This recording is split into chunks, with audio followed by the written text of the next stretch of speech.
Good morning, good afternoon, good evening, wherever you're viewing from. I'm Laura Thompson with TAN TV, the African American Network, where we have a local feel with a global reach. We have here today Mr. Dwayne Robinson.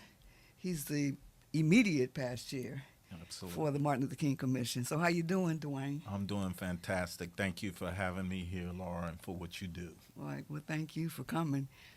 We wouldn't be able to have this series without you. Um, he, Dwayne did a phenomenal job as commissioner. He served for how many years? 3. Wow, so that's phenomenal. That's a lot of work and a long time. So tell us a little bit of background information about who you are, what you do, where you're from, all that good stuff. Okay, thank you. So, again, my name is Dwayne Robinson. I'm born and raised in San Antonio. We left the east side after I completed third grade at Dory Miller Elementary School, Wow. and then we moved out northeast, so I ended up graduating from Roosevelt High School. Oh, okay. So you do have some roots on the east side Absolutely. where the Martin Luther King March takes place. So tell us a little bit about even before you became the chair. What was your involvement in the Martin Luther King Commission? Some of the foundational things that you were able to participate in. Absolutely. Firstly, I was able to participate in the freedoms that they fought for us to be able to have, and that's first and foremost. But I was involved with the commission in 1998 was my first year. 1999, I served as the chair of the commemorative program. Oh, wow. So I served as chair of the commemorative program from 99 and then again in 2000. Our keynote speaker in 1999 was John Lewis. Oh, I remember that. Yeah, that was at where the wreath ceremony takes Absolutely. place. Yeah. Yes. Wow, at the Martin Luther King Plaza. We Yep. do have one of those. Absolutely. Wow, so I didn't know that. So, John, Yep. that was a big deal. Yep. So I got a chance to chair for 2 years, and then I stayed on one extra year to support the person who replaced me as chair. So I was on the commission 98, 99, 2000, and then 2001 was my last year. Wow, so that's phenomenal. So, what is your most memorable um, occasion that you participated in? Well, having John Lewis obviously was a tremendous honor. Just being a part of that was truly personally inspiring.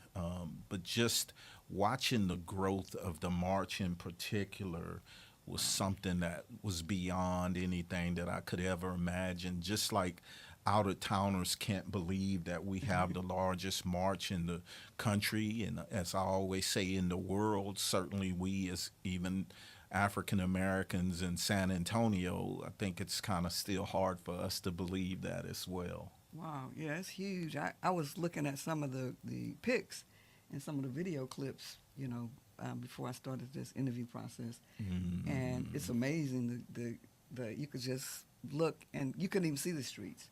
It was so many people, packed on those streets, and it is amazing because San Antonio is really not known for anything Right. of this magnitude. Right. And so, when you think of San Antonio, you just think of, the Riverwalk or the Alamo. Fiesta. Yes, right. But, do you think people come from all over the country to participate in the march? Yes. The last year, as you know, we had Andrea Waters King as the keynote speaker, who would be the daughter in law to Dr. King.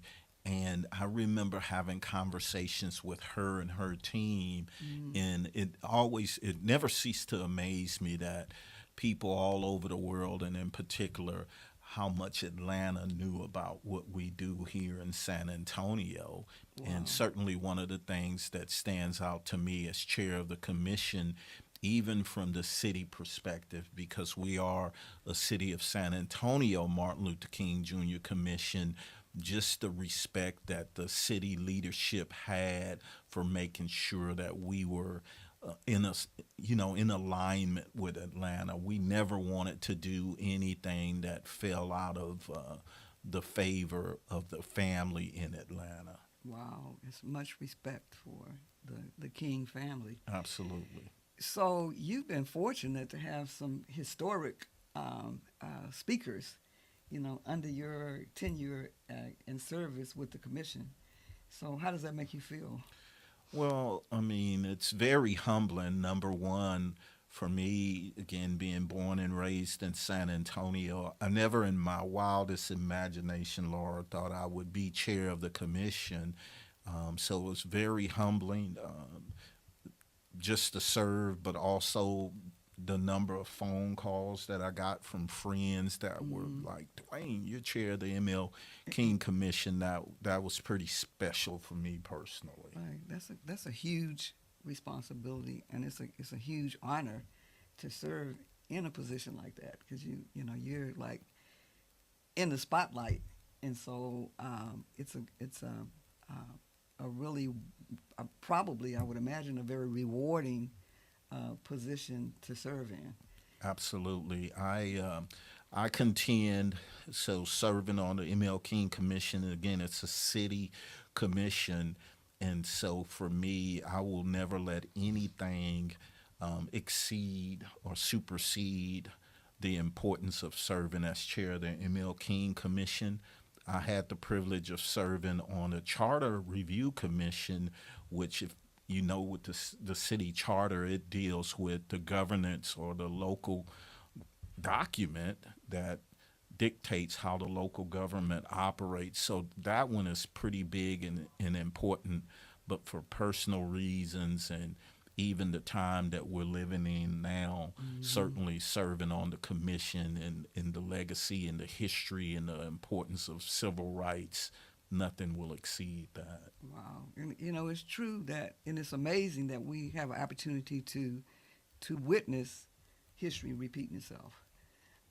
A lot of times people just, they say, oh, well, history repeats itself, but we're living it right now. Absolutely. As an ordained deacon over at Antioch, certainly having that foundation of faith, I always say I think God has a sense of humor. So as you know, the march this year, because we're still in 2025, so the march this year was held on the same day as the inauguration of President Trump. So I always say I think God has a sense of humor. That had its own set of challenges as well. Wow, it's ironic, isn't it? Yeah. So I know you're a philosophical young man, and I noticed you have a book that has King a Life.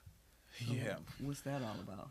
So once I got agreed to serve as chair of the ML King Commission, one of the very first things I did, Laura, was I made it a point to start reading about King.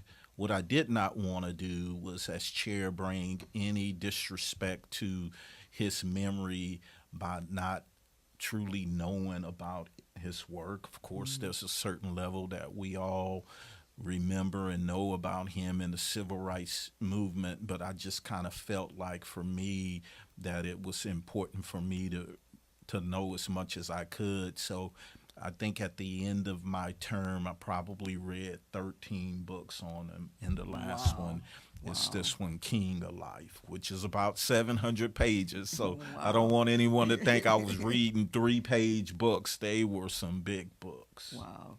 His life was short, but, he made a major impact, not only on this country, but, Absolutely. across the globe.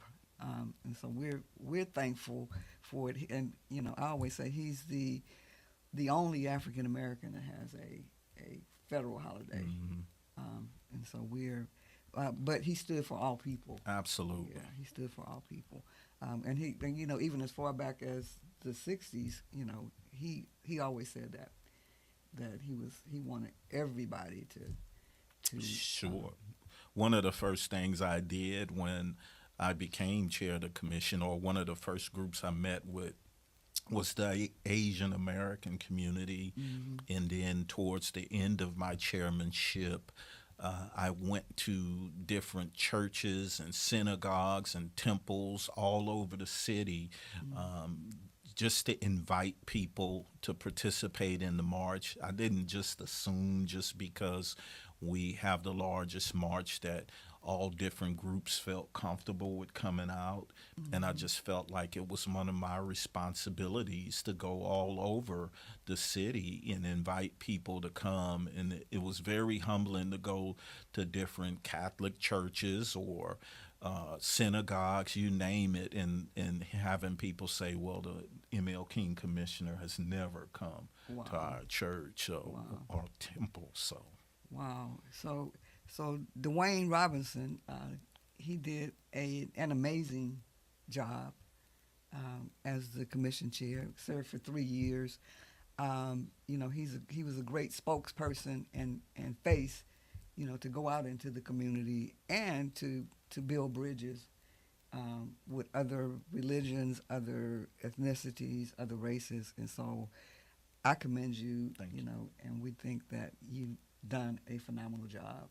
And he's continuing to do. He's just a community type person, but, you know, on a business side, you know, he's able to take his life back. But he did an amazing job. Yeah, it's funny you say that. I'm preparing to resign from 3 boards that I'm on right now. It's been a blessing, but it comes at a sacrifice. If it's one thing I always joke with Dr. Piper about, the current MLK Commission chair, as I said, no, it's going to be crazy the closer we get, and all of the TV interview requests and all of those things you get. I said, you make sure that you enjoy this moment. Not everyone has the honor and privilege of serving as chair of the City of San Antonio Martin Luther King Jr. Commission, and I personally just don't think we should take that for granted. Well, we shouldn't. It's a big, huge responsibility. Absolutely. So thank you for your service, and thank you for coming out and sharing a little bit of insight on Dwayne Robinson and your commitment to service. Can I close with a quote? Yes. Since I have this book. So at the commission, we would always open the meeting and close it with a MLK quote. And so one of my favorite ones that I came across in all of the books that I read is this one. And he said, "Put us in jail and we will go in with humble smiles on our faces, still loving you. Bomb our homes and threaten our children, and we will still love you. But be assured that we will wear you down by our capacity to suffer. And one day we will win our freedom. But not only will we win freedom for ourselves, we will so appeal to your heart and conscience that we will win you in the process. And our victory will be a double victory. This seems to me the only answer and the only way to make our nation a new nation and our world a new world. Love is the absolute power." Wow. And part of this year's theme is love in action. Absolutely. Yes. Wow. So thank you so much for taking the time out of your busy schedule. I know you got to run, but thank you so much for stopping by and hanging out and talking about one of our favorite people, Dr. Martin Luther King Jr. Absolutely. Thank you, Laura. Thank you for what you're doing. All right. Thank you.